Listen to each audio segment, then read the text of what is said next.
Hello बच्चों, स्वागत है आप सभी का आपके अपने channel black board physics classes पे। बच्चों तो आज हम आपके लिए लेके आए हैं क्लास 12 फिजिक्स का आंसर की। बच्चों 100% करेक्ट सोल्यूशन होगा। आज जो एग्जाम हुआ है 2024 क्लास 12 फिजिक्स का एग्जाम, हमारे पास जो सेट है वो सेट एच है बच्चों, और सब सेट में क्वेश्चन समान रहता है, क्वेश्चन नंबर चेंज रहता है। तो सबसे पहले आप क्या करें कि इस वीडियो को जल्दी जल्दी सब ग्रुप में शेयर कर दें, अपने सभी दोस्तों के साथ शेयर कर दे, ताकि सब लोग मिला सके कि उन्होंने कितने क्वेश्चन सही किए हैं। और इस वीडियो में सारे के सारे क्वेश्चन 100% आपको करेक्ट मिलेंगे बच्चों। तो चलिए शुरू करते हैं आज के इस वीडियो का सॉल्यूशन किया जाए। 2024 के सवाल का सॉल्यूशन किया जाए क्लास 12 फिजिक्स का बच्चों। एकदम फटाफट झटाझट सवाल का सॉल्यूशन हो जाएगा। और आज जो 2024 3 फरवरी का दिन है, आज जो एग्जाम हुआ है आपका, उसका क्वेश्चन हम लोग सॉल्यूशन करने जा रहे हैं। शुरुआत करते हैं कि करके हम लोग पहले क्वेश्चन से। हमारे पास यहाँ स्क्रीन पर आप देख सकते हैं बच्चों, पहला सवाल है। इस सवाल में कहता है एक इलेक्ट्रॉन को 5 वोल्ट विभवांतर तक त्वरित किया जाता है, इलेक्ट्रॉन द्वारा अर्जित ऊर्जा कितनी होगी? यानी an electron is accelerated to 5 volt potential difference, the energy of gained by the electron will be. Electron कितनी एनर्जी गेन करेगा? तो बच्चों इसका राइट आंसर हो जाएगा 5 इलेक्ट्रॉन वोल्ट। कितना हो जाएगा राइट आंसर? 5 इलेक्ट्रॉन वोल्ट इसका राइट आंसर हो जाएगा बच्चों, 5 इलेक्ट्रॉन वोल्ट। बढ़ते हैं अगले सवाल की तरफ। हमारा नेक्स्ट सवाल है बच्चों, अगला सवाल है कि विद्युत क्षेत्र तथा विद्युत विभव के बीच क्या संबंध होता है बच्चों? विद्युत क्षेत्र तथा विद्युत विभव के बीच जो संबंध होता है वो होता है E बराबर माइनस डीवी बट्टा डी आर। ये इसका राइट आंसर हो जाएगा बच्चों, माइनस डीवी बट्टा। ये डायरेक्ट फॉर्मूला है, इसको आपको याद रखना होता है, माइनस डी बट्टा डी आर हो जाएगा। अगले सवाल इसका इंग्लिश में भी ऑप्शन देख लीजिए बच्चों। इलेक्ट्रिक आपको यहां पे मिल जाएगा कि relation between electric field E and electric potential V क्या हो जाएगा रिलेशन दोनों के बीच में? राइट आंसर इसका हो जाएगा आपका ई बराबर माइनस डीवी बट्टा डी आर हो जाएगा बच्चों। तीसरे सवाल की तरफ बढ़ते हैं फटाफट, बिना किसी समय के नुकसान। अगले पेपर का तैयारी भी करना है आपको। तीसरा सवाल देखिए बच्चों, क्या दिया हुआ है यहाँ पे? कहता है कि आर दूरी पर, ध्यान दीजिए बच्चों, आर दूरी पर दो वैद्युत द्विध्रुवों के बीच से बने निकाय की वैद्युत स्थितिज ऊर्जा के अनुक्रमणपाती होती है। मतलब कि electrostatic energy of the system made by two electric dipole kept at distance R is proportional to. किसके प्रोपोर्शनल होगा? देखो बच्चों, ज्यादातर हो सकता है आप में से बहुत सारे बच्चे इसका गलत आंसर लिख के आए हो। यहां पर आपको इलेक्ट्रिक डाइपोल दो को रखा हुआ है, ये ध्यान देना है यहाँ पे। और पूछ रहा है यहाँ, जैसे मान लीजिए माइनस क्यू प्लस क्यू, और एक और डाइपोल है माइनस क्यू और प्लस क्यू। ये दो डाइपोल रखे और इनका एनर्जी आपसे पूछा जा रहा है बच्चों। तो इसका एनर्जी जो होता है वो डायरेक्टली प्रोपोर्शनल किसके हो जाएगा? वो हो जाएगा आर के माइनस आर के पावर माइनस 3 के हो जाएगा। यानी इनवर्सली प्रोपोर्शनल होगा 1 बट्टा आर क्यू के। ठीक है, इसका डिटेल में सॉल्यूशन भी लाएंगे, लेकिन अभी एग्जाम का टाइम है, आप फटाफट खाली आंसर देखते चलिए इसका और मिलाते चलिए। राइट आंसर हो जाएगा तीसरा का बी। अगले क्वेश्चन की तरफ बढ़ते हैं बच्चों। चौथा क्वेश्चन है कि पिको फैराड किसका मात्रक होता है? भाई पिको फैराड मात्रक होता है कैपेसिटी का या कैपेसिटेंस का। तो यहाँ इलेक्ट्रिकल कैपेसिटी हो जाएगा, यानी विद्युत धारिता का मात्रक होता है बच्चों। अगले सवाल की तरफ बढ़ते हैं हम लोग। नेक्स्ट सवाल है हमारा बच्चों, ध्यान दीजिए। पांचवा सवाल कहता है कि किसी संधारित्र की धारिता किस पर निर्भर नहीं करती है? यानी कैपेसिटेंस ऑफ कैपेसिटर किस चीज पर निर्भर नहीं करता है बच्चों? तो इसका जो राइट आंसर हो जाएगा वो हो जाएगा, ऑप्शन आप देख सकते हैं यहां दिया हुआ है, प्लेटों की आकृति पर, प्लेटों के आकार पर, प्लेटों के आवेश पर और प्लेटों के बीच अंतराल पर। बच्चों चार्ज पर यानी आवेश पर निर्भर नहीं करता है, तो इसका राइट आंसर क्या हो जाएगा? प्लेटों के आवेश पर कैपेसिटी डिपेंड नहीं करता है बच्चों। आगे बढ़ते हैं अगले सवाल की तरफ, और इसका अंग्रेजी में भी देख लीजिए। अंग्रेजी में दिया हुआ है चार्ज ऑन प्लेट। इसका राइट आंसर क्या हो जाएगा? सी, चार्ज ऑन प्लेट हो जाएगा। देखिए अब आगे बढ़ते हैं, हमारा अगला सवाल है, क्वेश्चन नंबर 6 है। एक गोलीय चालक की धारिता 1 माइक्रोफैराड है, उसकी त्रिज्या क्या होगी? एक गोलीय चालक है जिसकी धारिता 1 माइक्रोफैराड है, उसकी त्रिज्या क्या होगी? सबसे पहले तो हम आंसर बता देते हैं आपको, इसका आएगा 9 किलोमीटर। और अब हम निकाल के भी दिखाए थे कैसे इसको निकाल सकते हैं आप लोग, जिनको नहीं जानना सॉल्यूशन आगे बढ़ जाएंगे। तो सी बराबर होता है जैसे कि 4 pi epsilon not into R, formula. अब हमको आर निकालना है तो 4 पाई एप्सिलॉन को इधर लाया तो 1 बट्टा ये 4 पाई एप्सिलॉन नीचे में आ गया बराबर आर हो गया। सी कैपेसिटेंस दिया हुआ है 1 माइक्रोफैराड, तो यहां रख देंगे सी की जगह 1 गुने 10 के पावर -100 और नीचे में 1 बट्टा 4 पाई एप्सिलॉन का मान होता है बच्चों 9 गुने 10 के पावर 9, तो यहाँ गुना हो जाएगा 9 गुने 10 के पावर 9 बराबर में आर है। ये 9 का 9 रह गया और गुने 9 में से 6 गया 10 के पावर 3 हो जाएगा, ये मीटर में आ गया। आर बराबर 9 गुने 10 के पावर 3 मीटर, जिसको हम लोग 9 किलोमीटर भी लिख सकते हैं। तो 9 और यहाँ पे किलोमीटर, ये आपका राइट आंसर हो जाएगा बच्चों। ठीक है, तो एक गोलीय हमको चालक दिया था, कैपेसिटी ऑफ स्फेरिकल कंडक्टर। बढ़ते हैं अगले सवाल की तरफ। अगला सवाल कहता है बच्चों किसी धातु के का परावैद्युतांक कितना होता है? Dielectric constant of metal, metal का डाइलेक्ट्रिक कांस्टेंट बच्चों याद रखें इन्फिनिटी होता है। कितना होता है? इन्फिनिटी होता है, अनंत होता है। बढ़ते हैं अगले सवाल की तरफ। अगला सवाल क्वेश्चन नंबर 8 है, कहता है कि म्यू नॉट एप्सिलॉन नॉट का पावर -1/2 का मान किसके बराबर होता है? भाई क्वेश्चन को थोड़ा ट्रिकी कर दिया है, लेकिन हम लोग भी चालाक है, बना लेंगे इसको। ठीक है, तो क्या हो जाएगा इसका? देखो भैया, ये तो पहले पावर दिया हुआ है -1/2, तो नीचे लाएंगे प्लस हो जाएगा, और 1/2 का मतलब क्या होता है? √2 रूट होता है, तो ये कुल मिला के आ जाएगा 1 बट्टा root under mu not into epsilon not, और हम लोग जानते हैं ये बराबर होता है सी के स्पीड ऑफ लाइट, और स्पीड ऑफ लाइट होता है 3 गुने 10 के पावर 8 मीटर पर सेकेंड। लेकिन आप ऑप्शन में अगर ध्यान से देखेंगे कहीं पर भी मीटर पर सेकेंड का ऑप्शन दिया ही नहीं गया हुआ है, तो हम इसको सेंटीमीटर में चेंज करेंगे, और मीटर को सेंटीमीटर में चेंज करने के लिए 100 से गुना कर दीजिए। तो इसको 100 यानी 10 के पावर 2 से आप गुना करेंगे तो ये हो जाएगा 3 गुने 10 के पावर 8 और 2 10 सेंटीमीटर पर सेकेंड, और इसका राइट आंसर हो जाएगा ऑप्शन नंबर बी 3 गुने 10 के पावर 10। ठीक है, आगे बढ़ते हैं बच्चों अगले सवाल की तरफ। हम नेक्स्ट हमारा क्वेश्चन है बच्चों, क्वेश्चन नंबर हमारा है, देखिए ध्यान से, इसका अंग्रेजी में ये ऑप्शन था, तो अंग्रेजी में भी राइट आंसर आप लगा सकते हैं 3 गुने 10 के पावर 10 सेंटीमीटर पर सेकेंड। क्वेश्चन नंबर, अब देखिए बच्चों क्वेश्चन नंबर 9 है। क्वेश्चन नंबर 9 क्या कहता है? एक समान चुंबकीय क्षेत्र बी में बल रेखाओं के समानांतर एक इलेक्ट्रॉन जिसका आवेश ई है और वेग भी है चलता है, इलेक्ट्रॉन पर लगने वाला बल कितना होगा? भाई फिर से, an electron of charge E move parallel to uniform line, भाई पैरेलल जा रहा है इलेक्ट्रॉन, है ना, किसके? मैग्नेटिक फील्ड लाइंस का, यानी एंगल कितना बनेगा? 0 बनेगा। और अगर फोर्स का फॉर्मूला देखें तो F बराबर होता है QVB साइन थीटा, लेकिन क्योंकि पैरेलल है तो साइन आपका 0 हो जाएगा, और साइन 0 0 होता है, इसलिए सब क्या हो जाएगा? 0। तो उस पर फोर्स कितना लगेगा? फोर्स लगेगा 0, शून्य हो जाएगा आपका फोर्स, क्या हो जाएगा? शून्य हो जाएगा। चलिए आप बढ़ते हैं क्वेश्चन नंबर 10 के तरफ। क्वेश्चन नंबर 10 देखिए क्या कहता है बच्चों। क्वेश्चन नंबर 10 कहता है कि समान दिशा में समान वेग से गतिमान इलेक्ट्रॉन किरण पुंज की प्रकृति क्या होगी? भाई समान, the nature of electron beam moving with uniform velocity in the same direction.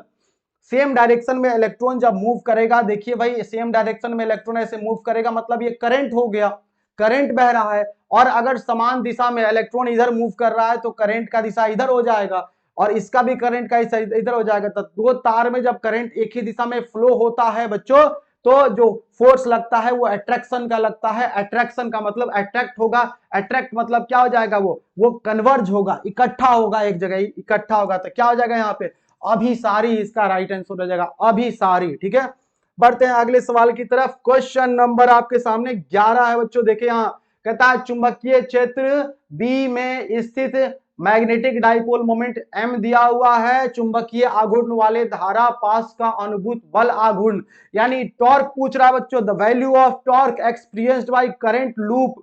Magnetic moment दिया है, मैग्नेटिक फील्ड बी में रखा गया, तो टॉर्क का फॉर्मूला हम लोग बच्चों सीधा याद रखते हैं, क्या होता है टॉर्क का फॉर्मूला? m क्रॉस b हो जाता है। तो इसका राइट आंसर क्या हो जाएगा? टॉर्क बराबर m क्रॉस b, ए राइट आंसर हो जाएगा m क्रॉस b हो जाएगा। ठीक है, ओके, अब हम अगले सवाल की तरफ बढ़ते हैं। नेक्स्ट क्वेश्चन है बच्चों क्वेश्चन नंबर 12। सबसे पहले सब लोग फटाफट इसको शेयर कर दो, जितना ज्यादा शेयर करोगे उतने बच्चों का फायदा होगा, आपका भी फायदा होगा। 100% एकदम करेक्ट सॉल्यूशन हम आपके लिए लेके आए बच्चों।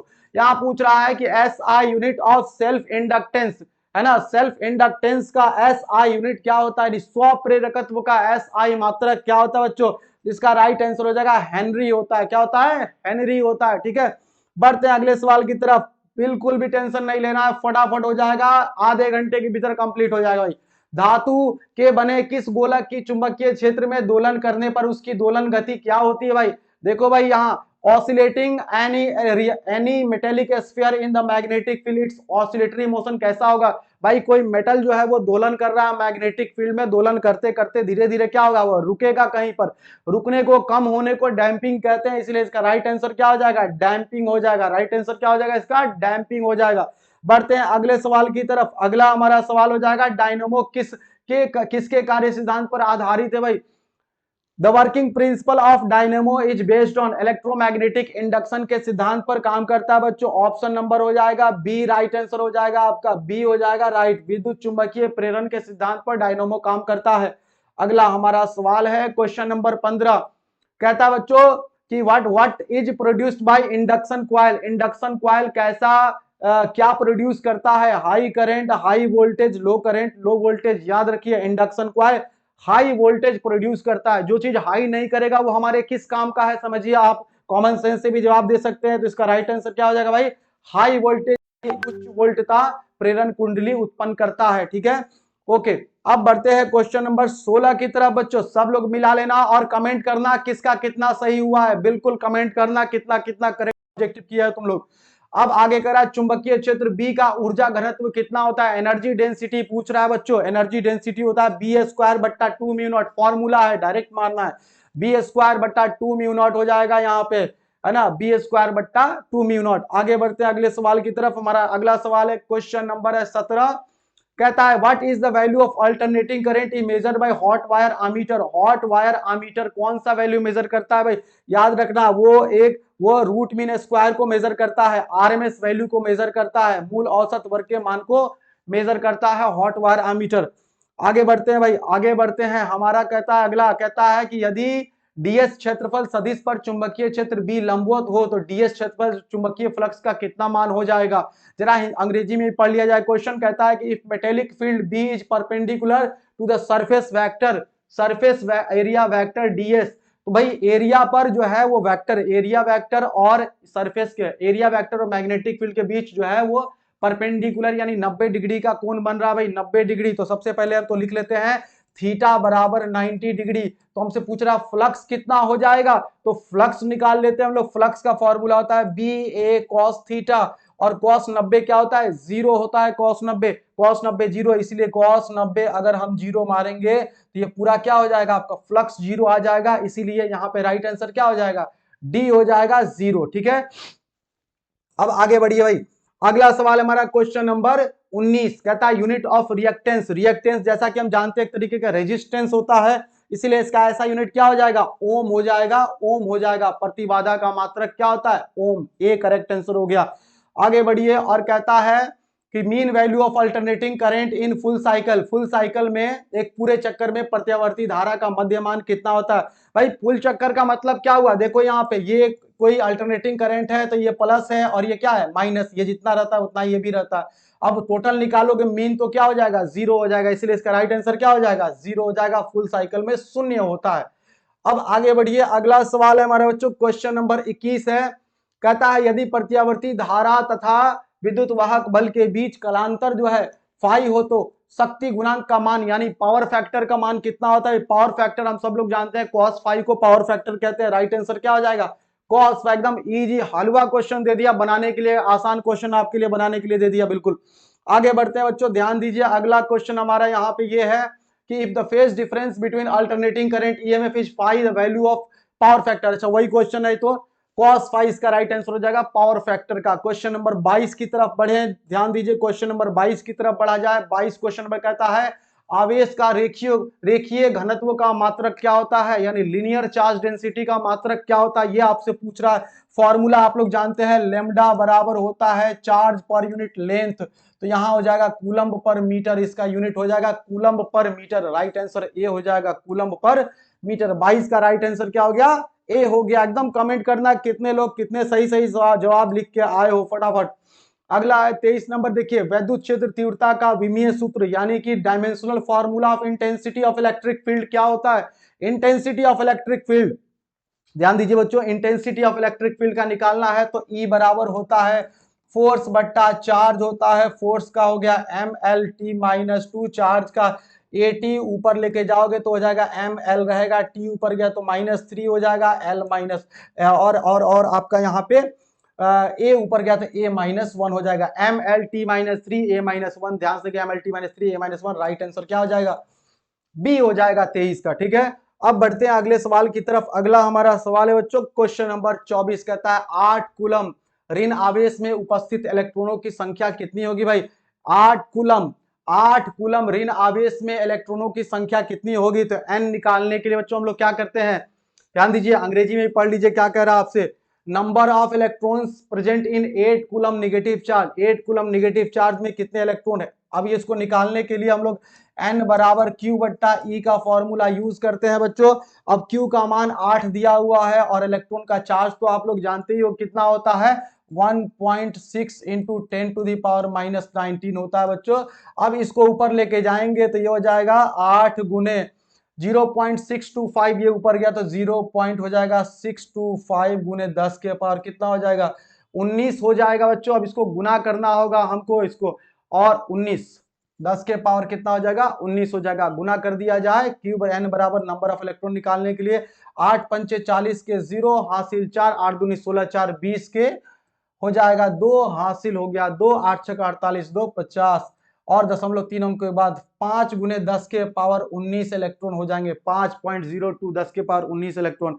यानी कि यहाँ पे राइट आंसर आपका क्या हो जाएगा, 5 इंटू 10 के पावर 19। लगभग भाई यही आंसर राइट आ रहा है, तो ये आपका राइट आंसर हो जाएगा 5 गुने 10 के पावर 19 हो जाएगा। ठीक है भाई, आगे बढ़ते हैं हम लोग अगले सवाल की तरफ बढ़ते हैं। अगला सवाल हमारा कहता है भाई के 5 कूलम के 2 बराबर तथा विपरीत आवेश परस्पर 5 सेंटीमीटर की दूरी पर रखे गए हैं, इस निकाय का वैद्युत द्विध्रुव आघूर्ण कितना होगा। यानी कि इलेक्ट्रिक डाइपोल मोमेंट हमसे पूछ रहा है, 2 equal and opposite charges of 5 coulomb, यहाँ पे ध्यान दीजिए 5 कूलम का चार्ज है and are kept mutually distance 5 centimetre पर रखा गया है। इलेक्ट्रिक डाइपोल मोमेंट का फॉर्मूला होता है बच्चों P बराबर Q इंटू 12 होता है। चार्ज दिया हुआ है 5 कूलम और 12 लेंथ, ऐसा नहीं कि L की जगह रखो, पूरा 12 की जगह लेंथ रखो 5 सेंटीमीटर। अब सेंटीमीटर तो मीटर में कन्वर्ट तो करना पड़ेगा आपको, तो ये हो जाएगा आपको 25/100 यानी कि हो जाएगा 0.25 कूलम मीटर। ऑप्शन में देखिए ऐसा कुछ दिया है नहीं, यहाँ ये दिया हुआ है 25 गुने 10 के पावर -2, तो वही कर सकते हैं। मीटर को सेंटीमीटर में बदलने के लिए हम लोग क्या कर सकते हैं, मीटर को सेंटीमीटर को मीटर में बदलने के लिए हम 100 से भाग करेंगे। 100 से अगर हम इसको भाग करते हैं, है ना, ये सेंटीमीटर आपको कूलम पर मीटर दिया हुआ है, तो इसको बदल दिया जाए सेंटीमीटर में। हमारा आंसर किस में आया है, सॉरी कूलम मीटर में आया है। अब इसको सेंटीमीटर में बदलना है, तो इसको बस कुछ नहीं करना है, इसको 1 मिनट, इसको फिर से सॉल्व कर लिया जाए। P बराबर हो जाएगा Q इंटू 12, Q इंटू 12 आ गया, तो Q दिया हुआ है 5 कूलम और लेंथ दिया हुआ है 5 सेंटीमीटर, तो 5 बट्टा यहाँ पर हो जाएगा आपका, यहाँ पे हो जाएगा सेंटीमीटर या मीटर में कन्वर्ट करने के लिए ऐसे हम लोग कर लेंगे। अब यहाँ 25 हो जाएगा, ऊपर लेके जाएंगे 10 के पावर -2, 100 को लिखा जा सकता है, ऊपर ले 10 के पावर 2, तो 25 गुने 10 के पावर -2 कूलम मीटर हो जाएगा। यही इसका राइट आंसर होगा, आंसर नंबर बी 25 गुने 10 के पावर -2 हो जाएगा। डायरेक्ट इसका सोल्यूशन हम लोगों ने कर लिया।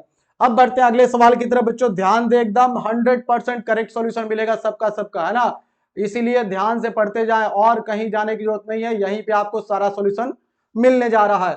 धातु को के आवेशित गोले के पृष्ठ से गोले के केंद्र की ओर जाने पर विद्युत क्षेत्र क्या होगा भाई, है ना। On moving from the surface of a charge metallic sphere to the centre of the electric field, centre of the sphere the electric field क्या होगा। आइए इसका सॉल्यूशन किया जाए। ये एक कंडक्टर है, अब हम जानते हैं कि कंडक्टर से जैसे सेंटर की तरफ हम जाएंगे तो अंदर में इलेक्ट्रिक फील्ड क्या होता है, 0 होता है अंदर में इलेक्ट्रिक फील्ड।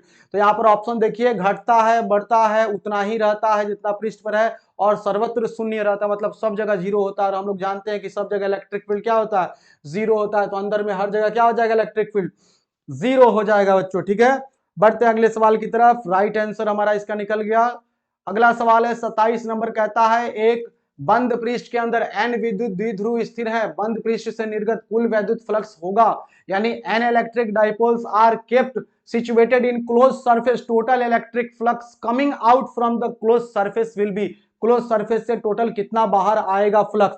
भाई देखो डाइपोल ए गो रखो चाहे 75 गो रखो चाहे एन गो रखो, डाइपोल का जैसा कि जानते हो नेट चार्ज क्या होता है, जीरो। अगर नेट चार्ज जीरो होगा तो फ्लक्स क्या निकलेगा, इससे जीरो निकलेगा, तो फ्लक्स हो जाएगा यहाँ पे जीरो, यानी शून्य हो जाएगा। ठीक है, आगे बढ़िए, अगला सवाल देखिए, क्वेश्चन नंबर 28 है यहाँ पे कि निरक्षीय स्थिर विद्युत द्विध्रुव के कारण विद्युत विभव कितना होता है। In broad side position the electric potential due to electric dipole, है ना भाई।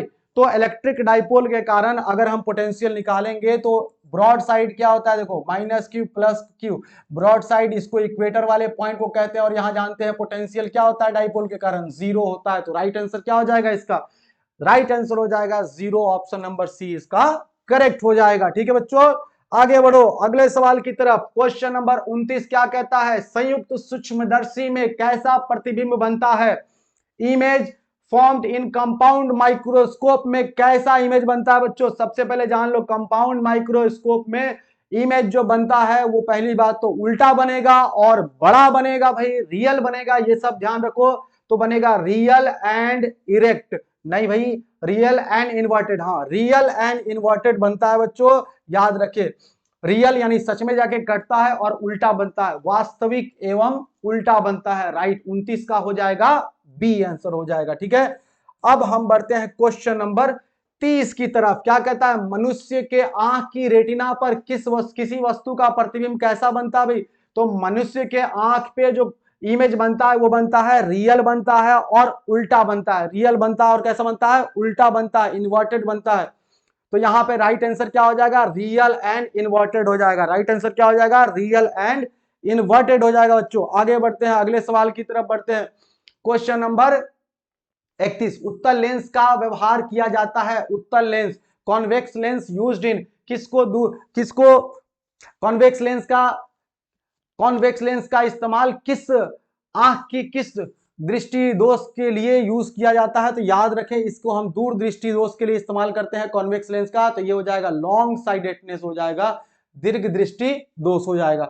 बढ़ते अगले सवाल की तरफ। 32, आसमान का रंग नीला होने का कारण क्या है। The colour of sky is blue, आकाश का जो रंग होता है ब्लू, वो किस कारण से होता है भाई। तो वो होता है स्कैटरिंग ऑफ लाइट के कारण, है ना, प्रकीर्णन के कारण, प्रकाश फैल जाती है ना, उसके कारण होता है।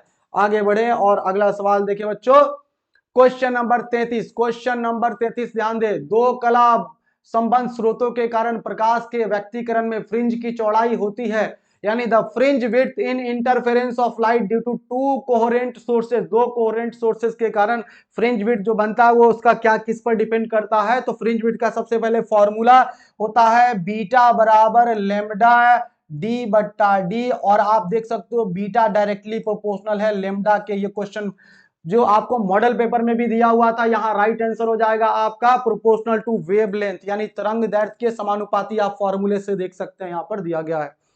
आगे बढ़े और अगले सवाल की तरफ। क्वेश्चन नंबर 34, लगभग आधा क्वेश्चन पे हम लोग आ गए हैं। कहता है एक वर्णी प्रकाश के दो स्रोत कला संबंध कहे जाते हैं जब उनकी, भाई two sources of monochromatic light is coherent when there, coherent sources क्या होता है, कोहेरेंट सोर्सेज वो होता है जिसमें वेवलेंथ आपका समान होता है, फेज डिफरेंस कांस्टेंट होता है, इंटेंसिटी और एम्पलीट्यूड से मतलब नहीं है भाई। तो क्या हो जाएगा राइट आंसर, फेज इक्वल होना चाहिए, फेज क्या होना चाहिए, इक्वल होना चाहिए, तो वो आपका कहलाएगा कोहेरेंट सोर्स कहलाएगा। ठीक है, कलाएं समान होनी चाहिए। आगे बढ़ते हैं अगले सवाल की तरफ। क्वेश्चन नंबर 35, ये डायरेक्ट फॉर्मूला है, डी ब्रॉगली तरंग दैर्घ्य क्या होता है भाई, डी ब्रॉगली वेवलेंथ क्या होता है। तो इसका फॉर्मूला हो जाएगा बी हो जाएगा लेमडा बराबर एच बट्टा एम बी, लेमडा बराबर एच बट्टा एम बी हो जाएगा। ठीक है, आगे बढ़ते हैं क्वेश्चन नंबर 36 की तरफ। एसी परिपथ में शक्ति केवल व्यय होती है, in AC circuit power is only lost, power loss किसमें होता है। तो याद रखिए पावर लॉस केवल और केवल रेजिस्टेंस में होता है, केवल किस में होता है, रेजिस्टेंस में होता है, और बाकी सब ये स्टोर करता है, ये भी स्टोर कर लेता है थोड़ा बहुत। ठीक है, आगे बढ़ते हैं 37 नंबर देखते हैं भाई। कहता है कि एक प्रत्यावर्ती धारा का मान दिया हुआ है यहाँ पे 0.6 साइन 100 पाई टी से निरूपित है, प्रत्यावर्ती धारा की आवृत्ति यानी फ्रीक्वेंसी क्या होगी। यहाँ पे N AC alternating electric current is represented by equation, यहाँ पे हमारे पास दिया गया है कि ये इक्वेशन है यहाँ पे। ठीक है, कहता है द फ्रीक्वेंसी, क्या बताने को कह रहा है, फ्रीक्वेंसी बताइए अल्टरनेटिंग करंट का क्या हो जाएगा फ्रीक्वेंसी के लिए। चलो निकालते हैं। सबसे पहले ये देखो, ये कैसे लिख सकते हो इसको, I बराबर I not sine omega T. तो साइन और टी के बीच में क्या आ रहा है, 100 पाई, यानी ये ओमेगा है, तो ओमेगा का मान हो गया 100 पाई। अब ओमेगा बराबर जानते हैं हम लोग क्या होता है, 2 pi into F, F frequency होता है फॉर्मूला। ये हो जाएगा 100 पाई, पाई से पाई कट गया, 2 से 50 बार में कट गया, फ्रीक्वेंसी कितना आ गया 50 हर्ट्ज आ गया। ऑप्शन नंबर बी करेक्ट हो जाएगा, 50 हो जाएगा, आवृत्ति इसका 50 हो जाएगा, ठीक है, राइट आंसर। बड़े अगले सवाल की तरफ देखिए ध्यान से बच्चों। अगला हमारा सवाल है क्वेश्चन नंबर 38 है, विद्युत लेपन में व्यवहार आने वाली धारा क्या होती है, करंट यूज्ड इन इलेक्ट्रोप्लेटिंग। इस इलेक्ट्रोप्लेटिंग में कौन सी करंट का इस्तेमाल होता है भाई, इलेक्ट्रोप्लेटिंग बैटरी से संबंधित और बैटरी में डीसी करंट का यूज होता है, याद रखिए, इसलिए इसका राइट आंसर क्या हो जाएगा, डीसी हो जाएगा, राइट आंसर, ठीक है। ऑप्शन नंबर 38 का ऑप्शन नंबर ए करेक्ट हो गया। आगे बढ़े और देखें ध्यान से, अगला है कि वस्तु से बड़ा आभासी प्रतिबिंब बनता है, वस्तु से बड़ा आभासी प्रतिबिंब किसमें बनता है भाई, a large virtual image object is form. देखो भाई, उत्तल लेंस, उत्तल दर्पण में तो छोटा प्रतिबिंब बनता है, अवतल लेंस का एक केस होता है जिसमें फोकस और पोल के बीच में हम रखते हैं, दर्पण के बीच में रखते हैं, वहां पर एक केस ऐसा होता है जिसमें बड़ा इमेज बनता है और दर्पण के पीछे बनता है, आभासी बनता है। तो राइट आंसर क्या हो जाएगा, कॉनकेव मिरर, अवतल दर्पण में एक ऐसा होता है जिसमें ऐसा इमेज बनता है। बड़े आगे और देखें 40 नंबर सवाल को बच्चों, 40 नंबर, संपर्क में रखे दो लेंसों की क्षमता इक्विवेलेंट पावर पूछ रहा है भाई, P1 plus P2, right answer formula क्या हो जाएगा, P1 प्लस P2 हो जाएगा। दो कॉन्टेक्ट में दो लेंस रखा हुआ है, पावर का equivalent formula P1 plus P2 हो जाएगा। 41 नंबर क्वेश्चन, किस रंग का तरंग दैर्ध्य सबसे कम होता है, तो सबसे कम तरंग दैर्ध्य जो होता है वो आपका होता है, तरंग दैर्ध्य मतलब हो गया वेवलेंथ सबसे कम वायलेट कलर का होता है, याद रखें, और रेड का वेवलेंथ सबसे ज्यादा होता है, तो आंसर क्या हो जाएगा वायलेट, यानी कि बैगनी कलर हो जाएगा। बच्चों आगे बढ़ते हैं अगले सवाल की तरफ, क्वेश्चन नंबर, बस 2-4 सवाल बचे हैं फटाफट। इंद्रधनुष का निर्माण किस किस कारण से होता है, इंद्रधनुष क्या होता है, आकाश में 7 रंगों का दिखता है भाई, आप 7 रंग जानते हैं किससे कन्वर्ट होता है, व्हाइट लाइट जब प्रिज्म से गुजरता है तो 7 रंगों में बढ़ता है, उसको क्या बोलते हैं, डिस्पर्सन बोलते हैं। तो यहाँ पे राइट आंसर क्या हो जाएगा, वर्ण विक्षेपण, प्रकाश के वर्ण विक्षेपण के कारण इंद्रधनुष बनता है। आगे बढ़े और क्वेश्चन नंबर 43 देखें, क्वेश्चन नंबर 43 में कहता है कि यदि तर्क द्वार यानी लॉजिक गेट का निर्माण y बराबर मान उसके दोनों निवेशों के गुना यानी a डॉट b से प्राप्त होता है, तो वो कौन सा गेट है भाई, आप जानो y बराबर अगर कह रहा है a और एंड b होता है, तो ये कौन सा गेट का बुलियन अलजेब्रा होता है, एंड गेट का होता है, राइट आंसर क्या हो जाएगा, एंड हो जाएगा, ठीक है। आगे बढ़े और अगले सवाल को ध्यान से देखिए बच्चों। अगला हमारा सवाल है क्वेश्चन नंबर 44, कहता है कि अर्धचालक में वर्जित ऊर्जा अंतराल की चौड़ाई कितनी होती है, the width of forbidden energy gap in the semiconductor is approximately. देखो सेमीकंडक्टर में बहुत कम ऊर्जा गैप होता है, ऊर्जा गैप तो आप जानते ही हो कि भाई इस तरीके से एनर्जी गैप अगर बनाया जाए तो यहाँ मान लो ये दो एनर्जी बैंड से बीच में फॉरबिडन गैप होता है, ठीक है ना। अब इसमें जो गैप होता है सेमीकंडक्टर में वो बहुत कम होता है, ठीक है, बहुत कम। कहा ये 100 इलेक्ट्रॉन वोल्ट और 10 और 1 इलेक्ट्रॉन वोल्ट नहीं होगा, एकदम कम से कम डालो 0.101 इलेक्ट्रॉन वोल्ट डाल दो, ठीक है ना। इतना गैप, बहुत कम गैप होता है, तो इतना गैप हम लोग डाल सकते हैं उसमें, ठीक है ना। ठीक है, अब आगे देखिए बच्चों ध्यान से, नहीं इसका राइट आंसर, इसका राइट आंसर ये नहीं होगा, इसका राइट आंसर थोड़ा सा गैप तो होता है ना, बहुत कम गैप होता है इसमें और इसमें, दोनों में कंफ्यूजन है भाई, दोनों में से कोई एक आंसर हो सकता है, ज्यादा चांस है 1 इलेक्ट्रॉन वोल्ट का। हम कमेंट में आपको पिन कर देंगे इसका राइट आंसर, दोनों में से कौन होता है एक बार कंफर्म करके, ठीक है, कमेंट देख लेना सबसे ऊपर वाला। आगे बढ़ते हैं अगले सवाल की तरफ भाई।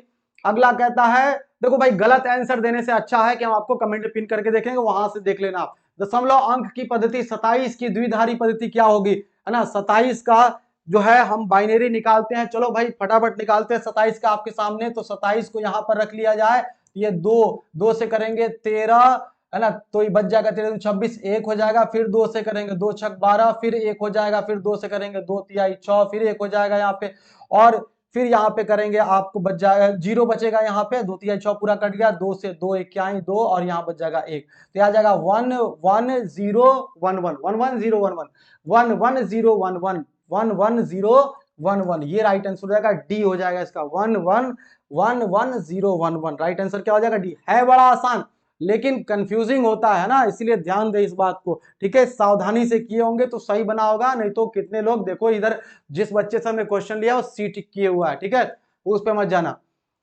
अब कहता है full wave rectifier input frequency 50 hertz है, आउटपुट फ्रीक्वेंसी कितना होगा भाई। फुल वेव रेक्टिफायर कोई फ्रीक्वेंसी थोड़ी ना चेंज करता है, इनपुट 50 है तो आउटपुट भी कितना हो जाएगा, वो 50 होगा, राइट आंसर क्या हो जाएगा, 50 वाट हो जाएगा, ठीक है। आगे बढ़े अगले सवाल की तरफ, ध्यान दे बच्चों।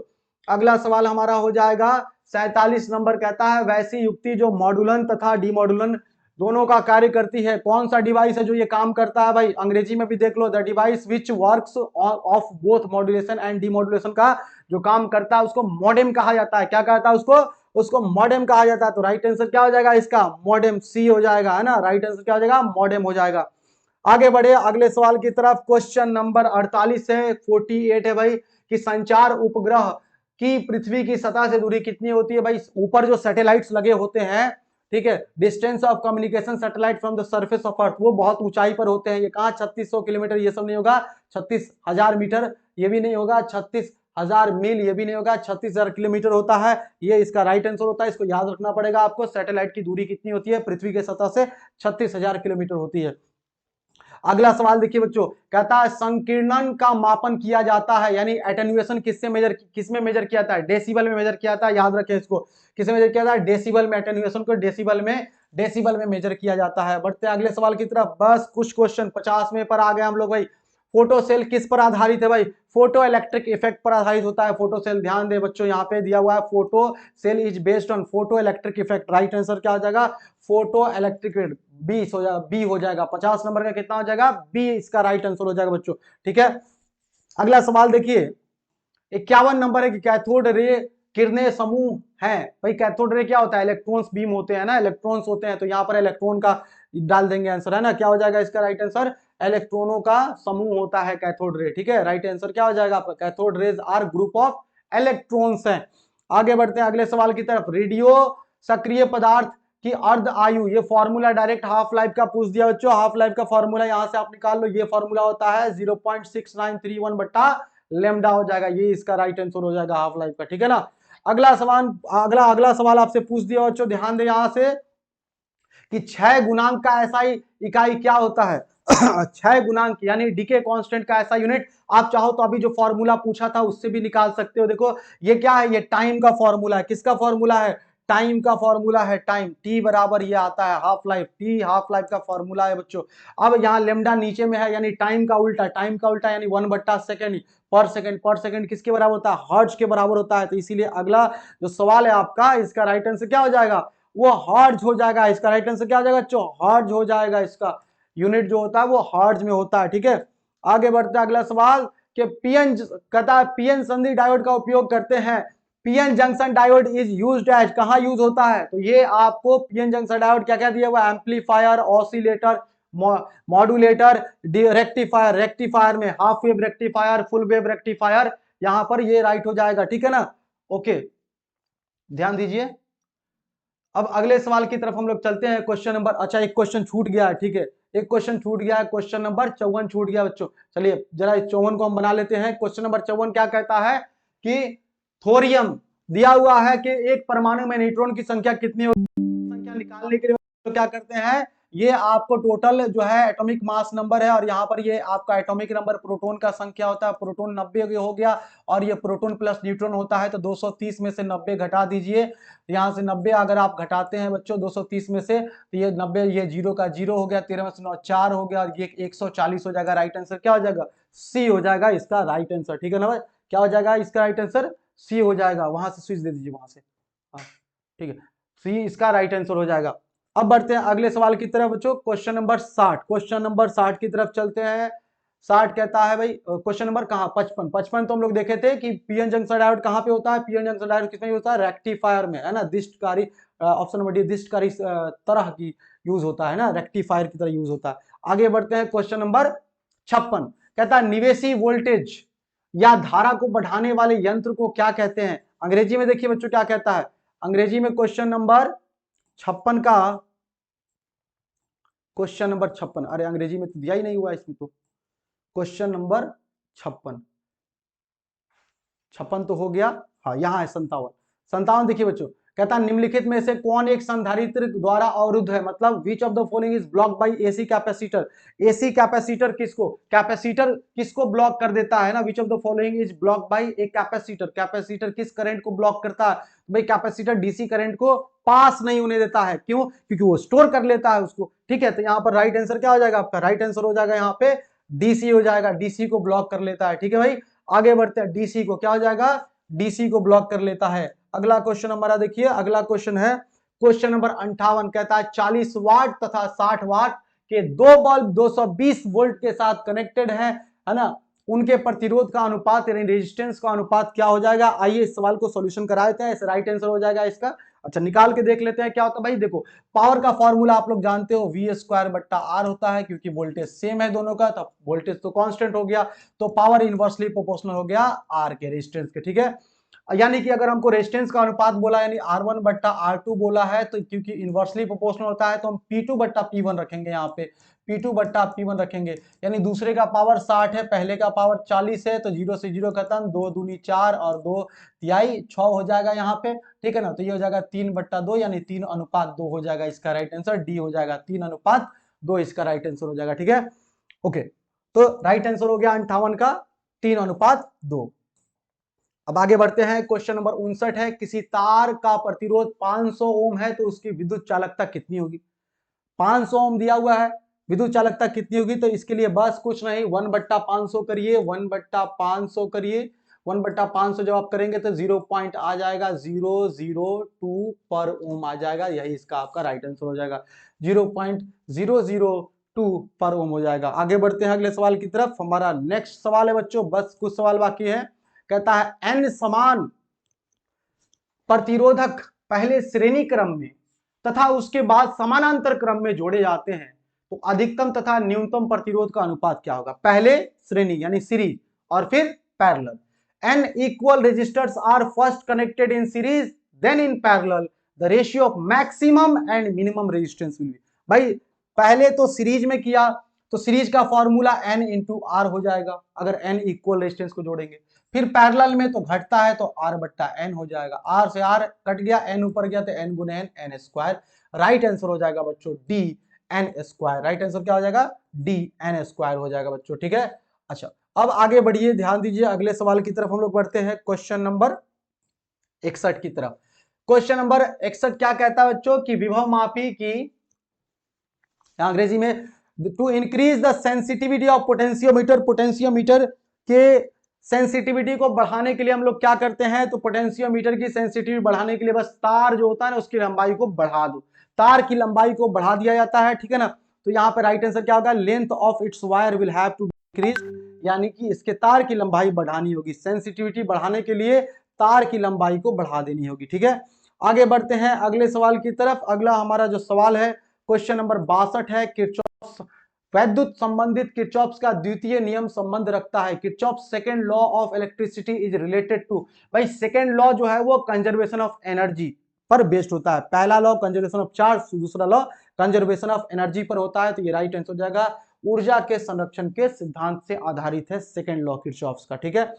अगला 63 नंबर सवाल है भाई, निम्नलिखित में से कौन चुंबकीय क्षेत्र की तीव्रता का मात्रक नहीं है। अभी बहुत सारे बच्चे गलत सवाल इसमें टिक करके आ गए हुए, देखो जैसे ये बच्ची जिससे हम लिए है वो भी लगता है गलत टिक करके आई है, यहाँ पे टेस्ला मार के आई है, लेकिन टेस्ला नहीं। आपसे पूछ रहा है कौन मैग्नेटिक फील्ड का यूनिट नहीं होता है, कौन मैग्नेटिक फील्ड का यूनिट नहीं होता है। बच्चों ध्यान दो, मैग्नेटिक फील्ड का यूनिट टेस्ला भी होता है, वेबर पर मीटर स्क्वायर भी होता है, न्यूटन पर एम्पियर मीटर भी होता है, लेकिन आपसे पूछा कौन नहीं होता है, तो कौन नहीं होता है, तो ये नहीं होता, ये राइट आंसर हो जाएगा आपका, ठीक है ना।